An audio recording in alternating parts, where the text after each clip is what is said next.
சத்யோதயம், நல்லதே நடக்கும்.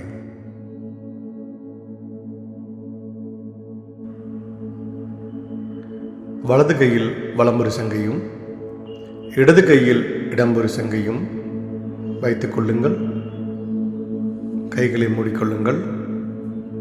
கண்களை மூடிக்கொள்ளுங்கள்.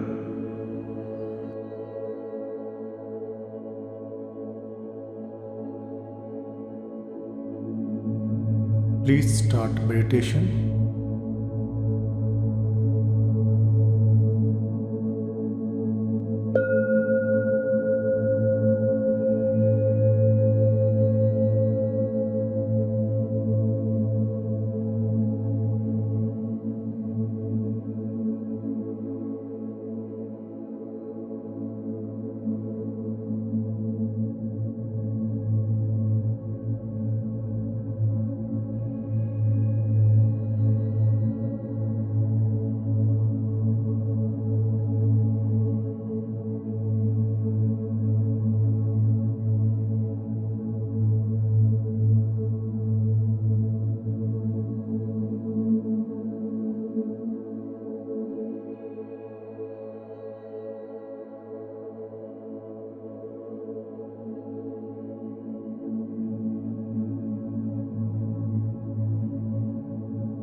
சத்யோதயம், நல்லதே நடக்கும்.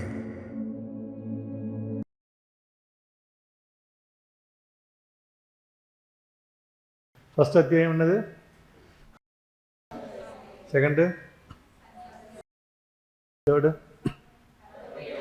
ஃபோர்த்து, ஓகே, ஃபிஃப்த்து கர்ம, 6 ஈஸியாக மெமரி ஆச்சா? சரி, ஃபஸ்ட் யோகம் என்ன? ஃபஸ்ட் யோகம் என்ன? யார் வந்துருக்கீங்க கரெக்டா? அர்ஜுன, நீங்கள் செகண்ட் யோகம். செகண்ட் யோகம் சொல்லித் தரீங்களா? நீங்கள் சொல்லிக் கொடுங்க, வாங்க அவருக்கு கொஞ்சம் சொல்லிக் கொடுங்க. அது மெமரி ஆகாது, நல்லா புரிஞ்சுக்கொள்ளுங்க. இது தெரியலன்றதுக்காக நீங்கள் தெரியாதவங்க போகிறது இல்லை. தலைப்பு தெரிஞ்சால் தான் நம்ம எல்லாம் தெரிஞ்சுக்கணும்னு அவசியம் கிடையாது. என்ன சொல்கிறீங்க? எத்தனையோ படத்தை நம்ம படமே தெரியாமல் பார்த்துருக்கோமா இல்லையா? அதனால் பயப்பட தேவை கிடையாது. ஸோ இதை நீங்கள் போட்டு குழப்பி ஐயோ மெமரி பண்ணி மக்கப் படிச்சுட்டுலாம் இருக்கணுன்ற அவசியங்கள் இல்லை. டைட்டில் புரிஞ்சுக்கணுன்றதுக்காக இப்போ திரும்ப திரும்ப வீட்டில் போய் படிச்சுட்டே இருங்க. ஃபஸ்ட் யோகம் என்னது? செகண்ட் என்னது? சாங்கிய. தேர்டு, ஃபோர்த்து,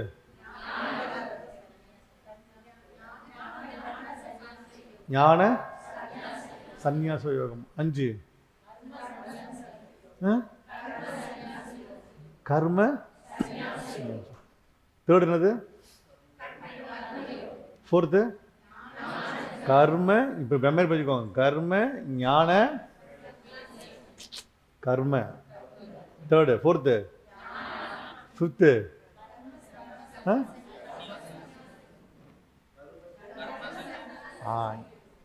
கர்ம சந்நியாசி யோகம். ஈஸியாக புரிஞ்சுக்க ட்ரை பண்ணிக்கோங்க. 5 என்னது? 6 என்னது? ஓரளவுக்கு புரிஞ்சுக்கோம் இல்லையா? குழப்பிக்கணும். ஏன்னா 18 மெமரி பண்ணும்போது திரும்ப குழப்பிடுவாங்க. அதனால தான் நம்ம திரும்ப திரும்ப சொல்லிட்டே இருக்கு. இந்த 6 தரவு பண்ணால் தான் நம்ம அடுத்த 6க்கு போக முடியும். இந்த 6ல் பார்த்தீங்கன்னா ரொம்ப தெளிவாக சொல்லுவார். என்னென்னா ஒவ்வொரு வாகையும் சொல்லிட்டு வரார். ஃபர்ஸ்ட் என்ன சொல்கிறாரு? அர்ஜுனன் பார்த்தீங்கன்னா திரும்ப ரீகால் பண்ணிக்குவோம். அர்ஜுனன் சண்டை போடுறதுக்கு எஸ்டிமேட் பண்ணுறான். போய் நிற்கிறாங்க. எல்லாத்தையும் இவங்களாம் கொள்றதான் கேட்குறாரு. செகண்ட் என்ன சொல்கிறாரு? செகண்ட் அத்தியாயம் பேர் என்னது? சாங்கி என்ன சொல்கிறாரு? 2வது அத்தியாயத்தில் ஹிண்ட் எடுத்துக்கோங்க. 2வது அத்தியாயத்தில் அர்ஜுனன் பகவான் கிருஷ்ணரை குருவாக எடுத்துக்கொண்டான். ஈஸியாக புரிஞ்சுதா? முதலில் குழம்பினான். ஃபர்ஸ்ட் அத்தியாயத்தில் குழம்பினான். 2வது அத்தியாயத்தில் தன்னை குருவாக எடுத்துக்கொண்டான். அங்கு இருப்பது எல்லாம் பார்த்தீங்கன்னா வெறும் ஆன்மாக்களுக்கு அழிவில்லை, உடலுக்கு தான் அழிவானது. இந்த உடலை அழிப்பதன் அழிவு உண்டாவில்லை. அவங்க அறநெறியில் இப்போ பார்த்தீங்கன்னா அவங்க எப்படி போகிறாங்க? அவங்க நிறைய நல்ல கெட்டு போகிறாங்கன்னு சொல்லி முடிச்சிட்டாரு. ஃபோர்த் என்ன சொன்னார்? திரும்ப பயந்துருவீங்க. ஃபோர்த் யோகம் என்ன? ஃபோர்த்து பேர் என்ன? அப்போ என்னாச்சு? ஞானம் என்னது? ஆன்மா பற்றி அவங்க புரிஞ்சுக்கிட்டாரு. எதை புரிஞ்சிருக்காரு? தேர்டு என்னது? அப்போ கர்மானா என்னன்னு சொல்கிறாரு? அகர்மா, விகர்மா, கர்மா அப்படின்னு 3ஆக தெரிஞ்சுட்டாரு. புரிஞ்சுறீங்களா? ஈஸியாக புரிஞ்சுதா? அப்போ ஃபஸ்ட்டு குழம்பினான், குருவாக ஏற்றுக்கொண்டான், கர்மத்தை பற்றி புரிந்து கொண்டான். இப்போ ஈஸியாக புரியுதா? அப்போ 2வதுலேயே ஆன்மாவை புரிஞ்சுட்டாங்க. ஃபஸ்ட்டில் குழம்பினான், 2வதுல ஆன்மா பற்றி புரிஞ்சு கொண்டான், 3வது ஆன்மாவில் என்னென்ன பதிவுகள் இருக்குது? 3 உணவுகள் இருக்குது. ஒன்று பார்த்தீங்கன்னா குட் கர்மா, பேட் கர்மா, அது புண்ணிய கர்மான்னு சொல்லிட்டு 3 கர்மா. கர்மா, விகர்மா, அகர்மா 3 கர்மாக பிரிக்கப்பட்டது. 4 என்னது? ஞானம் எப்படி அடைவது அப்படின்னு சொல்கிறாரு. ஞானத்தை பற்றி பேசுகிறாரு. 5 என்ன சொல்கிறாரு? அப்போ எப்படி பண்ணணும் அப்படின்னும் போது சன்னியாசி எப்படி இருந்தாங்க? செய்யலாமா வேண்டாமா அப்படின்னு சொல்லும்போது செஞ்சு தான் ஆகணும்னு சொல்லி சொல்கிறாரு. இதுதான் 5த்து. இப்போ 6வது என்ன சொல்கிறாருன்னா தியானத்தை சொல்கிறாரு. எங்கே சொல்கிறாரு? 47 ஸ்லோகம். 1 47 ஸ்லோகம். ஓகேவா? 5 ஸ்லோகம் 20 கூட்டத்தில் கோவிந்தா 29 ஸ்லோகம். 29 ஸ்லோகம். இது 47 ஸ்லோகம். எதில்? அப்போ நீங்கள் இந்த யோகத்தில் எதை பற்றி பேசுவார்? உங்களுக்கு ஹிண்ட் கொடுத்தா எதை பற்றி பேச போகிறாரு? தியானத்தை பற்றி பேச போகிறாரு. இப்போ ஆன்மா பற்றி புரிஞ்சாச்சு, செயலை பற்றி புரிஞ்சாச்சு, ஞானத்தை பற்றி புரிஞ்சாயிடுச்சு, எல்லாமே ஆயிடுது.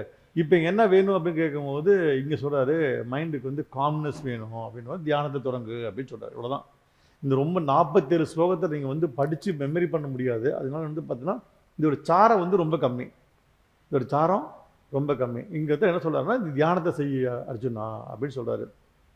அப்போ தியானம் பண்ணுறதா அப்படின்னு கேட்குறாரு. ஆமாம், தியானம் என்ன அப்படின்னு கேட்டாக்கா, அதாவது சிம்பிளாக முடிச்சிடறேன் எனக்கு கதையை. அதுதான் உங்களுக்கு ஈஸியாக, ரொம்ப சொன்னேன்னா உங்களுக்கு புரியாது. அதனால் ஷார்ட் அண்ட் ஸ்வீட்டாக, ரொம்ப வந்து எக்ஸ்ப்ளனேஷன் வேண்டாம், சும்மா சின்ன ப்ரீஃபாக கொடுத்தா போதும் நமக்கு. என்னது சின்ன ப்ரீஃப், அவ்வளோது. ப்ரீஃப்னாலும் சின்னது தான். என்ன சொல்கிறீங்க? அந்த ஒரு ப்ரீஃப் போட்டு கொடுக்குறேன், அதை புரிஞ்சுட்டிங்கன்னா அடுத்தது ஹையரில் போகும்போது ஈஸியாக புரிஞ்சுக்கும். இந்த 6 நுண்ணியே தியானம் மனசு வந்துடணும். 6 நுண்ணியே தியானம். 18 அத்தியாயம் முடிக்கிறவங்க ஆன்மா பியூர் ஆகிடும். 18 எப்பயுமே இந்த பிறவியில் 18 முடிச்சிடணும். ஒரு ஸ்ட்ரக்சரை 18 முடிச்சிட்டிங்கன்னா உங்கள் ஆன்மா எலிஜிபிள் டு நெக்ஸ்ட் லெவல். இது வந்து பக்காவாக சொல்லப்பட்டிருக்காரு. வியாசமாரன் சொல்லியிருக்காரு பகவத்கீதையை. வியாசமாரன் சொல்கிறாரு, 18 அத்தியாயத்தையும் எவன் உபனிஷத்தில் கேட்கின்றானோ அவன் கேட்கவில்லை, அவனுடைய மனமும் புரியவில்லை, அவன் ஆன்மா அனுதினமும் அதை கேட்டுக்கொண்டிருக்கின்றது எழுதி. எவன் ஒருவன் 18 அத்தியாயத்தையும் அந்த ஆன்மாவுக்கு உணர வைக்கின்றானோ அவன் நிலை அடுத்த நிலைக்கு பரிணாமம் செல்கின்றான். ஆனால் கண்டிப்பாக கஷ்டப்பட்டு 18 அத்தியாயம் என்ன வேலை பொழப்பு இருந்தாலும் பார்த்து வந்து உட்காந்துக்குவாங்க. கேட்குறீங்கன்னு கேட்கலையோ ஒரு வாசகத்தையாச்சும் கேட்டுருணும். ரைட்? கேட்கலாம் இல்லையா? ஐயோ 1 கேட்கலையே 2 கேட்கலையே சொல்லக்கூடாது. இன்னிலேருந்து தோணுனா கூட 18 முடிச்சுக்கலாம். இந்த கிளாஸ் வந்தால் கூட 18 கம்ப்ளீட் பண்ணணும். ரைட்டா? ஓகே. இப்போ தியானத்தை சொல்கிறாரு, தியானம் பண்ணணும் அப்படின்போது தியானம் என்ன தியானம் அப்படின்னு கேட்குறாரு. அப்போ மனம் வந்து அலைகின்றது, என் மனதை அழைப்பாகுவது எப்படி நிறுத்துறது, நான் எப்படி வந்து மோட்சத்துக்கு போகிறது, சில பாவங்கள் செஞ்சுருக்கேன், நான் விக்கர்மாவை நிறைய பண்ணியிருப்பேன், கர்மா நிறைய பண்ணியிருக்கேன், அக்கர்மாலேருந்து எப்படி கொண்டு வர்றது அப்படிங்கும்போது உன் மனதை ஒழுங்குபடுத்த வேண்டும் அப்படின்றார். அப்போ மனோசுத்தி பண்ண வேண்டும், மனதில் இருக்கக்கூடிய பதிவுகளை அழிக்க வேண்டும். அப்போ ஆன்ம பதிவு சொல்லக்கூடியது கர்மாவிலிருந்தும் நீ செய்த வினைகள், நீ இந்த பிறவியில் செஞ்ச பிறவிகளுடைய பதிவுகள் மனதிலிருந்தும் வருகின்றன. அப்போ உன்னை வாட்டுவது போன பிறவியில் கர்ம வினையும் இந்த பிறவியில் செய்து வந்த கர்ம வினையும் ஒன்று ஆன்மத்திலிருந்து வருகின்றது, ஒன்று மனதிலிருந்து வருகின்றன. இப்போ வந்து ஒருத்தர் வந்து பணம் திருடிட்டீங்கன்னு வச்சுக்கோங்க. 5ஆம் கிளாஸ் படிக்கும்போது ஒரு மிட்டாய் திருடிச்சான் சாப்பிட்டீங்க. ஒரு 7ஆம் படிக்கும்போது ஓங்கி ஒருத்தர் அடிச்சிட்டிங்க. ஒரு 10ஆவது படிக்கிறதுக்குள்ள ஒரு தப்பு பண்ணி வச்சுக்கோங்க. இப்போ உங்களுக்கு கேட்குறேன், நீங்கள் 10ஆவது படிக்கிறதுக்கு தப்பு என்ன தப்பு மனசு பட்டிருக்கு? ஒரு தப்பு சொல்லுங்களேன். 10ஆவது படிக்கிறதுக்குள்ள என்ன தப்பு, ஒரு தப்பு சொல்லுங்களேன். தப்பு பண்ண சார் அப்படின்ட்டு மாஸ்டர் அப்படின்ட்டு பிட் அடிச்சிங்க. அவ்வளோதான். ஓகே. நீங்கள் எந்த வயசில்? 10th bit அடிச்சிங்க. ஓகே. அடுத்து நீங்கள் 10th படிக்கிறதுக்கு என்ன தப்பு பண்ணீங்க? எக்ஸாம்பிள் தூங்கிட்டீங்க. ஓகே. நீங்கள் எந்த வயசில்? 10th. என்ன 10th போகிறீங்க? அடுத்து நீங்கள்?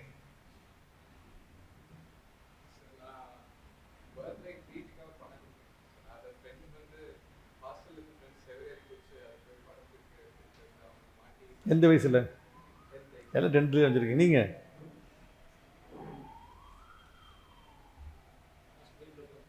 தூங்கிட்டீங்க. ரைட். ஓகே. இப்போ ஸ்கூலில் சொல்கிறோம் நிறைய தப்புகள் இருக்கும், சும்மா சொல்கிறேன். அப்போ தப்புக்கள் எங்கேருந்து வருது? ஆன்மத்திலேருந்து வருதா மனதிலிருந்து வருதா? மனசில். அப்போ இந்த பிரிவில் செய்த பாவ வினைகள் மனதிலிருந்து வருகின்றன, போன பிரிவில் செய்த பாவ வினைகள் ஆன்மத்திலிருந்து பரிணாமிக்கின்றது. இதை ஈஸியாக புரிஞ்சுருக்கீங்களா? இதெல்லாம் எப்படி நான் சால்வ் பண்ணுறது கிருஷ்ணா அப்படின்னு கேட்குறாரு. அப்போ வந்து பார்த்தீங்கன்னாக்கா துறவி என்பவன் துறந்து காட்டில் போய் உக்காந்துக்கிட்டு வந்து பார்த்தீங்கன்னா கீழே வந்து பார்த்தீங்கன்னாக்கா சாணம் மிளுக்கி தர்பையை போட்டு புலித்தோலோ மான் தோலோ போட்டு அமர்ந்து நேராக அமர்ந்த நிலையில் உன் தலையும் நிமிர்ந்து உன் கன்னங்களை இரு புருவத்தின் இடையில் கொண்டு வந்து தியானிப்பவன் தியானி அல்ல. தியானி அல்ல, அவன் துறவியும் அல்ல. எவன் பலனை எதிர்பார்க்காம செய்கின்றானோ, எவன் பலனை எதிர்பார்க்காம செய்கின்றானோ, நான் செய்வதற்கு ஒன்றுமில்லை என்று எவன் நினைக்கின்றானோ அவன் தான் சிறந்த ஞானி, அவன் தான் சிறந்த யோகி அப்படின்றார். புரியுதா? நீ சும்மா ஆக்டிங் பண்ணுற, ட்ரெஸ் காஸ்டியூம் போட்டுன்னு இருக்க, நான் பட்டம் போட்டிருக்கேன், நான் நாமம் போட்டிருக்கேன், நான் கொட்டையெல்லாம் போட்டிருக்கேன், நான் பயங்கரமான உத்திராட்ச கொட்டை போட்டிருக்கேன், துளசி மாலை நிறைய போட்டிருக்கேன் அப்படின்னு சொல்லும் பொழுது அப்படியே அந்த அந்த அந்த உடம்புலையே வரான், அந்த உடம்புலையே போகிறான் அப்படின்னு சொல்லுவது அவன்லாம் ஒரு பிறந்த தியானி ஆயிட முடியாது, யோகி ஆயிட முடியாது. அப்போ உடல்லையே வந்து நீ வந்து பார்த்தீங்கன்னாக்கா உடலில் பூசிக்கொள்வதோ அணிந்து கொள்வதோ உன்னுடைய என்ன இல்லை தியான நிலைக்கு அல்ல, ஞான நிலைக்கு அல்ல. அப்போ எது உன்னுடைய ஞான நிலை அப்படின்னு கேட்குறாரு. அதுக்கு சொல்கிறார் அவர், நான் ஞான நிலை என்பது என்ன சொல்கிறேன் அப்படின்ட்டு அவர் கிருஷ்ணன் சொல்கிறாரு. அப்போ ஞானியானம் என்ன சொல்கிறாருன்னா, அதாவது ஐம்பொருளில் இருக்கக்கூடிய பார்த்தவுடன் வரக்கூடிய ஆசைகளை அடக்க வேண்டும். சொல்லுது ஆசையை அடக்க வேண்டும். ஆசையை துறப்பது தான் துறவு. குடும்பத்தை துறப்பது துறவு அல்லன்றது. பொண்டாட்டி பிள்ளை விட்டுட்டு ஓடி போயிடுறதோ, கல்யாணம் பண்ணிக்காமல் இருக்கிறதோ, அதெல்லாம் கல்யாணம் பண்ணிக்காமல் இருக்கிறதுனால துறவு கிடையாது. நீ எல்லா கஷ்டத்தையும் அனுபவிச்சும் தீரணும். அப்போ சம்சார கடல்னு சொல்லக்கூடிய அந்த கடலில் போய் நீந்தணும் அப்படின்னா நீ கல்யாணம் பண்ணாதான் சாரமட்ட சம்சார கடல் நீந்த முடியும். அப்போ இல்லறத்தில் வரக்கூடிய சிக்கல்கள்லேயே பாதி தியானம் முடிஞ்சு போயிடுது. அதில் பொறுத்து போகிற உடனே பாதி தியானம் ஆகிடுது. அதுலேயே பாதி அடி விழுந்து வச்சு நமக்கு அப்புறம் மீதி தான் நமக்கு மீதி எஞ்சி தான் நமக்கு பார்த்துட்டு இருக்கோம் நம்ம எல்லாருமே. ஆமாம் இல்லைங்களா? அதனால அதுதான் துறவு, அதுதான் யோகியானவனாக வாழ்ந்து கொண்டிருக்கின்றான் அப்படின்னு. அப்படியா? ஓகே. அப்புறம் வேற என்ன துறவுக்கு என்ன பண்ணுறது அப்படின்னு. அப்போ பார்த்தோன்னா மனதை ஒருமுகப்படுத்த வேண்டும். மனதில் இருக்கக்கூடிய கவலைகள் போக வேண்டும் என்றால் மனதை ஒருமுகப்படுத்த வேண்டும். அதாவது காற்று இல்லாத இடத்தில் எரியும் ஜோதியை போல அப்படின்றார். அதாவது நம்ம ராந்தல் விளக்கெலாம் பார்த்துருப்பீங்க, அதுக்கு மேலே கிளாஸ் போட்டிருப்பாங்க. அந்த கிளாஸ்லாம் இல்லாமல் இந்த கிளாஸ் இருக்கு இல்லையா, இப்போ எரிஞ்சிட்டு இருக்கு, இது லைட்டாக ஆடுதா இல்லையா அந்த விளக்கு. அப்போ காற்று இல்லாத பகுதியில் போய் வச்சிங்கன்னா இந்த விளக்கு என்ன ஆகும்? அப்படி நேராக நிற்கும். அப்படி நேராக நிற்பது போல உன்னுடைய மனம் நேராக நிற்க வேண்டும்ன்றது. மனம் நேராக நிற்க வேண்டும். அப்போ காற்றில்லா இடத்து எரியும் ஜோதி போல உன் மனம் நேராக நிற்கையில், நல்லா புரிஞ்சுக்கணும், நேராக நிற்கையில் உன்னுடைய ஆன்மாவன்னு பார்த்தா நிலைப்பொருளை காண முடியும். அப்போ ஆன்மாவினால் ஆன்மாவை அறியும் அறிவு அப்படின்னா புரியலையே அப்படின்னு கேட்குறாரு. அப்போ சொல்கிறாரு, ஆன்மான்றதான் ஆன்மாவை அறியணும். அந்த ஆன்மாத்தை வச்சு தான் நீ ஆன்மாவை ஒன்று அறிஞ்சிக்க முடியும். அப்போ உடலில் பார்த்தோன்னா ஒன்றுமே இல்லை. உடலுக்கு பின்னால் ஆன்மா, உடலுக்குள் இருப்பது பேர் ஆன்மா. உடல் அழிந்த பின் அது பரமான்மா. புரியுதா? உடம்பு அழிஞ்சு என்ன பண்ணுறது? பரமான்மா. அப்போ உடல் அழிந்த பின் அது பரமான்மாவாக மாறுகின்றது. பரமான்ம சொரூபமாக மாறிடுது அப்படின்னு சொல்றாரு. பரமான்ம சொரூபமாக மாறு. திரும்ப அந்த கர்மவினைக்கு ஏற்ப மீண்டும் இந்த உடலை எடுக்கின்றது. அப்போ ஆன்மாவாக மாறுகின்றது. திரும்ப அந்த உடலை விட்டு வெளியே போன பரமான்மாவாக ஆகின்றது. திரும்ப அது உடலை எடுக்குது. திரும்ப அது பார்த்தீங்கன்னாக்கா ஆன்மாவாக மாறுது. திரும்ப அது பரமான்மாவாக. அப்போ உடல் அழிந்த பின் வருவது பரம ஆன்மாவாக இருக்கின்றது. இதுதான் இது. புரியுதா? இப்போ என்னது? அப்போ ஆன்மா எப்படி அறிந்து கொள்ளுது அப்படின்னு கேட்குறாரு. ஆன்மாவை அப்போ அவர் சொல்கிறாரு, உன் மனம் அடங்கி, புரிஞ்சுக்கோங்க, அங்கே பாயிண்ட், உன் மனம் அடங்கி, ஓகேவா? மனம் அடங்கிடுது. மனம் அடங்கினோடனே அறிவு ஆக்டிவேஷன் ஆகி, இந்த பாயிண்ட் புரிஞ்சுக்கோங்க, மனம் அடங்கினோடனே அறிவு என்னவும் ஓப்பன் ஆகும். ஒன்று இப்படி சுருங்கினோடனே இன்னொன்று ஓப்பன் ஆகும். அறிவு குறுகிடுச்சுன்னா மனம் ஓப்பன் ஆகிடும். மனம் ஓப்பன் ஆச்சுன்னா மனம் போன போக்கில் போயிட்டுருப்பான். தலைவத்தனம் எல்லா வேலையும் பண்ணுவான். கெட்ட பழக்கங்கள் எல்லாம் தப்பு பண்ணுறது, புறம் பேசுதல் எல்லாம் பண்ணுவாங்க. அப்போ தனக்குள்ளே இருக்கக்கூடிய ஐம்பொருளுக்கு ஆசைகள் வந்துடும். உனக்கு போதை வஸ்துக்களில், ஆடம்பர வாழ்க்கையில், லக்ஸுரியான வாசனை திரவியங்கள், சாரி கட்டிக்கிறதுலேருந்து, புடவை போட்டதுலேருந்து, நீங்கள் மொபைல் வாங்குறதுலேருந்து செலவு பண்ணிட்டு இருப்பீங்க எல்லாமே நீங்கள். அப்போ என்ன சொல்லுவான், நான் பேசுவது தான் எனக்கு மொபைல் வேணும் போது ஒரு 10,000 வாங்கிக்கலாம். இப்போ இந்த மனம் ஓப்பனானவன் என்ன பண்ணிடுறான், அறிவின்மையாக என்ன பண்ணுறான், 2 லட்சத்துக்கு ஃபோனை வாங்கிக்கிறான். அப்போ அவன்கிட்ட பணம் இருக்கா இல்லையான்னு தெரியல. அப்போ இல்லை. அப்போ கடன் வாங்கி அவன் ஃபோனை வாங்குறான்.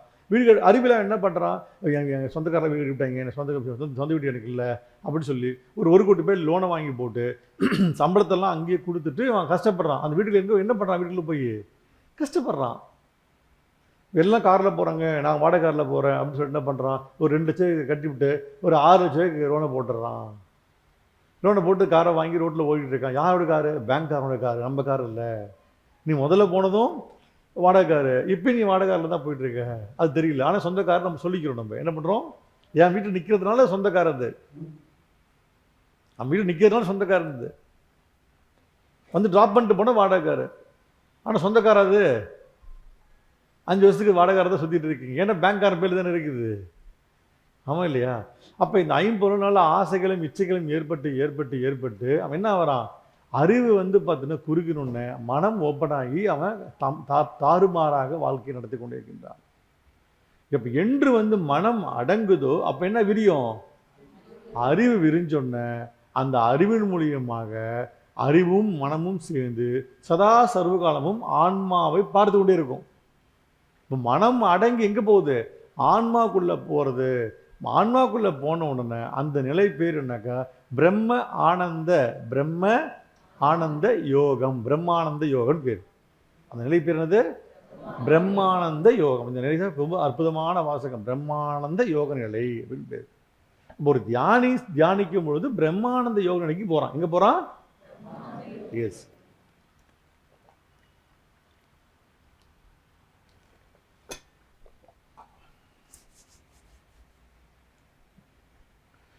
பிரம்மானந்த யோக நிலைக்கு போயிடும்.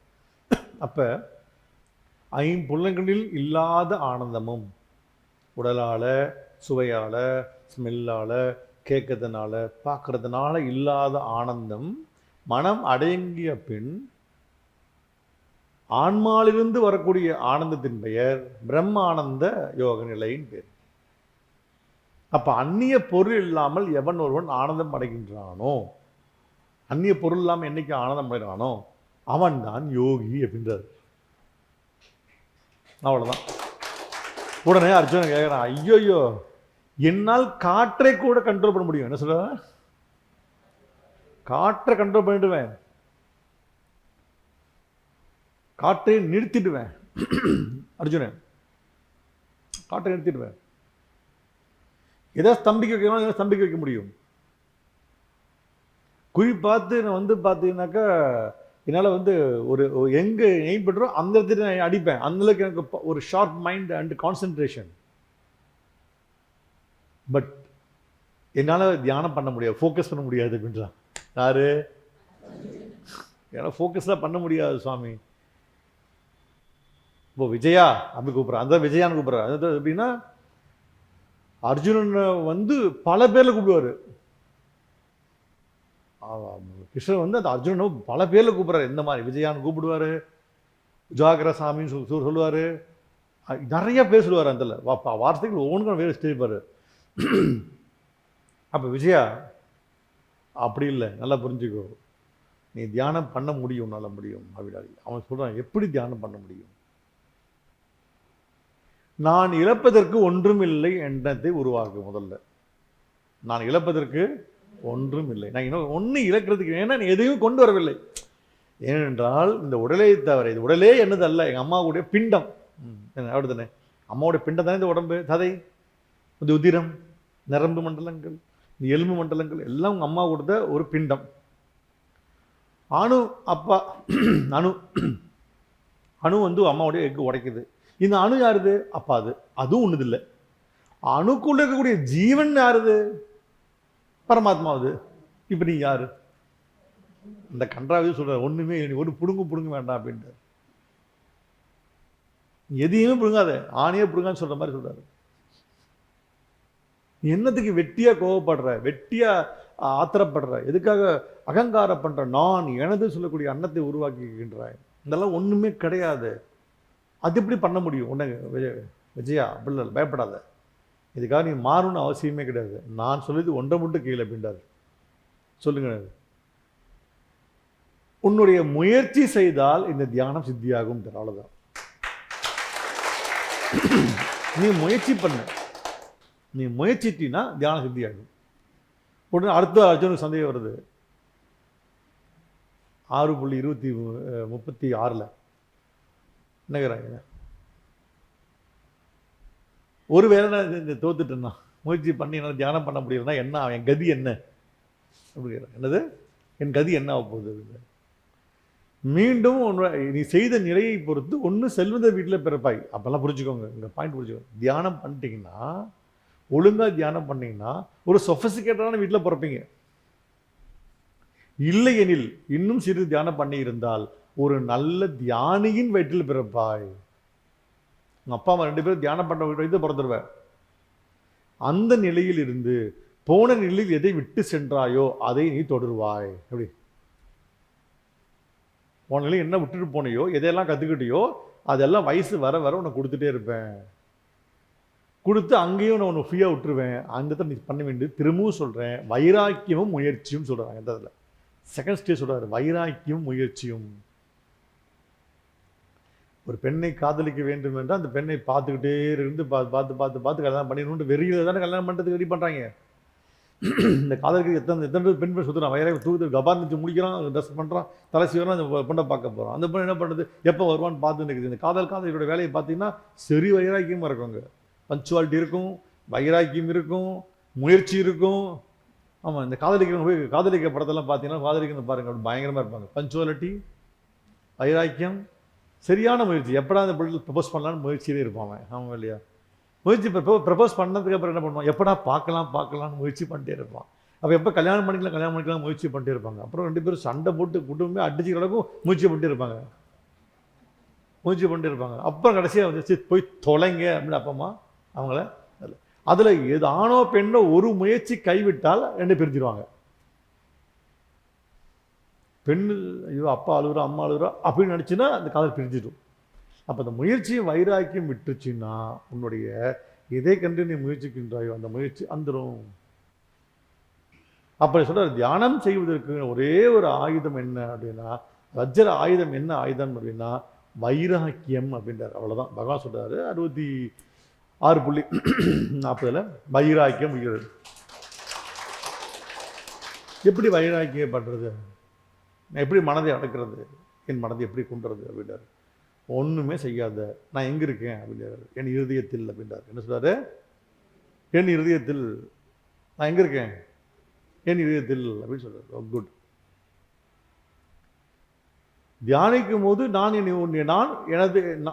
உன்னை எனது இருதயத்தில் இருக்கின்றேன் என்று தியானி. அவ்வளோதான் சொல்றாரு, வேற ஒன்றுமே இல்லை. எப்படி கண்ணை மூடிட்டு இங்கே வந்து நம்ம சொல்கிறோம் தியானத்தில், பிராணாபுரம் தியானத்தை கடைசியாக தியானம் சொல்கிறோம் இல்லையா? அப்போ தியானம் சொல்லும்போது பகவான் கிருஷ்ணன் இங்கே இருக்கிறான் அப்படின்னு நினச்சி தியானி. நீ இப்படி கோயிலுக்கு போனால் இருக்கிறேன்னு தானே பார்க்குறேன். கர்ப்பகத்தை எட்டி பார்க்கவும் கிருஷ்ணன் இருக்காரு, ராதாமா இருக்கிறாங்க, சிவன் இருக்காரு, பெருமாள் இருக்கிறாரு, கணபதி இருக்காரு, தாயா இருக்கிறாங்க, ஏதோ இருக்கிறான்னு சொல்கிறீங்களே. அப்படி யாராவது இருக்கிறான்னு சொல்லி எட்டி பார்க்க கருவறைக்குள்ளே பார்க்குறேன். அப்புறம் தெரியலையா அப்படின்றாரு. தெரிகிறாய். அந்த கருவறையில எப்படி ஒரு உருவத்தை நீ பார்க்கின்றாயோ, கருவறையில் எப்படி கல்லுக்குள்ளே நான் இருக்கேன்னு நீ பார்க்குறியோ, உனக்குள்ளே நீ பாருன்றாரு. நான் கல்லுக்குள்ளே இருக்கிறேன் தானே பாவனை பண்ணேன். கல்லுக்குள்ளே இருக்கிறேன் தானே பாவனை பண்ணேன். அது வெறும் கல்லு நினச்சிங்கன்னா, கல்லுக்குள்ளே ஒன்று இருக்குன்னு நினச்சி பார்க்கலாம் சாமி கும்பிட்றீங்களா, டெக்கரேஷன் பண்ணி கும்பிட்றீங்களா? ஒரு பயம்லாம் டெக்கரேஷன் இருக்குதா? மாலை போட கும்பிடுவீங்களோ? கல்லுக்கு மாலை போட கும்பிடுவீங்களா? சொல்லுங்க. அப்படிதான் இருக்கீங்க நீங்களாம். எப்படி இருக்கிறீங்க? ஏதோ கல்லை எடுத்து மாலை போட்டால் கும்பிட்டு வருவீங்க. ஆமாம் இல்லையா? ஆமாம் இல்லை, ஆமாம். அதுக்கு உருப்படியாக அதுக்கு பவர் பண்ணாங்களா என்னெல்லாம் தெரியாது. ஆனால் பார்த்தா நான் என்ன வந்துடும், கும்பிட்டுலாம்டா சாமி அப்படின்னு சொல்லிட்டு வருவீங்க. இந்த கோயிலுக்குலாம் போவாங்க, கண்டறதுக்கு கும்பிட்டு வருவான். பார்த்துருக்கீங்களா? தூணை பார்த்து கும்பிடுவான் ஒருத்தன்.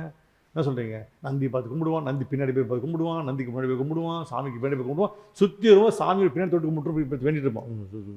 பார்த்துருக்கீங்களா? கர்ப்பகத்தை சுற்றி வரும்போது கை வச்சு அழுக்கா இருக்கும் அதில். எத்தனை பேர் பார்த்துருக்கீங்க அதெல்லாம்? கை அழுக்கா இருக்கும். ஏண்டா பைத்தியக்காரா, சாமி முன்னாடி கும்பிடு, சாமி பட்டர்ஃப்ளை சொல்லி கும்பிடுற சொல்லிட்டு தப்பான கேட்குறீங்க. நான் கோவத்தை பேசுவேன் இல்லை, பின்னாடி கும்பிடுவீங்களா? இப்போ பின்னாடி போயிட்டு உங்கள் அம்மாட்ட போய் ஒரு வேணும், அம்மா சாப்பிட வேண்டும், அம்மா பின்னாடி போயிட்டு அம்மா சாப்பாடு கூட அப்படின்னு என்ன பண்ணுவோம்? அம்மா முன்னாடி மூடிக்கிட்டு வா அப்படின்னு சொல்லுவோம். ஆமாம் இல்லையா? சொல்லுமா சொல்லாதா? அப்போ என்ன பண்ணுவாங்க? அம்மா முன்னாடி பேசு, பின்னாடி நின்றுக்கு இருக்க சொல்லாத. இப்படி என்ன பண்ணுறீங்க? சுற்றி வரும்போது இப்போ பிடிச்சிக்கிறாங்க, பிடிச்சிட்டு சாமி என்ன சொல்லுவோம்? என் முன்னாடி 1000 நின்றுக்கிறான், நீ பின்னாடி குடசல் பண்ணுற அப்படின்னு சொல்லி நம்ம சாமி என்ன பண்ண உங்களை பார்த்து டார்ச்சர் பண்ணாத அப்படின்னு சொல்லிட்டு உனக்கு கொடுக்க வேண்டியது கொடுக்காது. உனக்கு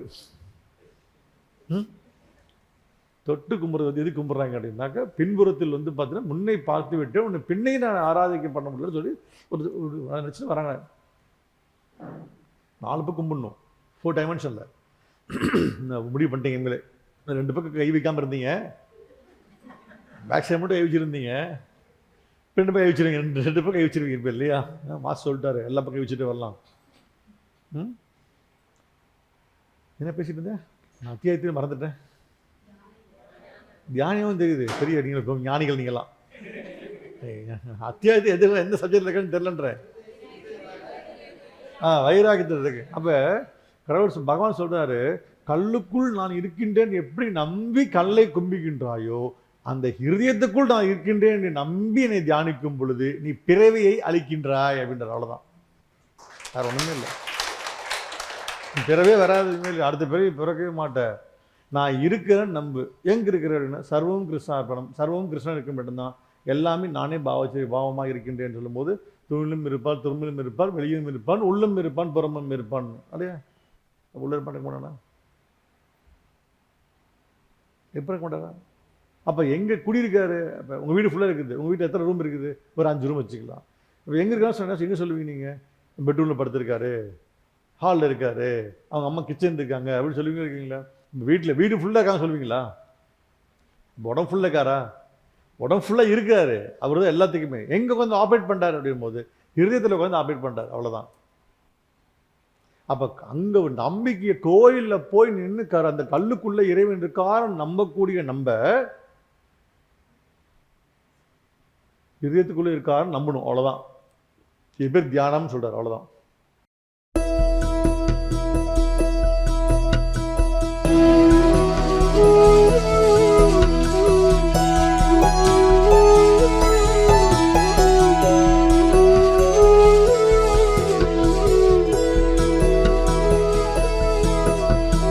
உள்ளம் பெருங்கோயில் உணர்ந்திடணும், ஞான யோகங்களுடன் வரணும், தேகம் மெய்யல்ல புரிந்திடணும், தேவை எது என்று தெரிந்திடணும். உள்ளம் பெருங்கோயில் உணர்ந்திடணும், ஞான யோகங்களுடன் வரணும், தேகம் மெய்யல்ல புரிந்திடணும், தேவை எது என்று தெரிந்திடணும்.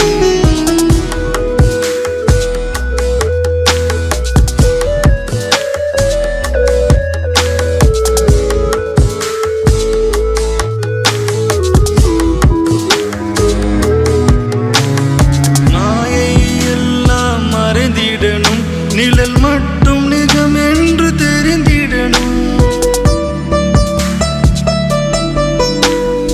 அண்டத்தை உள்ளே பார்த்திடணும், எதுவோ அதுவாய் ஆகிடணும். நீயே பிரம்மம், நீயே பூர்ணம், நீயே உண்மை தெரிந்துவிடும், நீயே சத்தியம், நீயே நித்தியம், நீயே அதுவே, அதுவே. உள்ளம் பெருங்கோயில் உணர்ந்திடணும், ஞான யோகங்களுடன் வரணும், தேகம் மெய்யல்ல புரிந்திடணும், தேவை எது என்று தெரிந்திடணும்.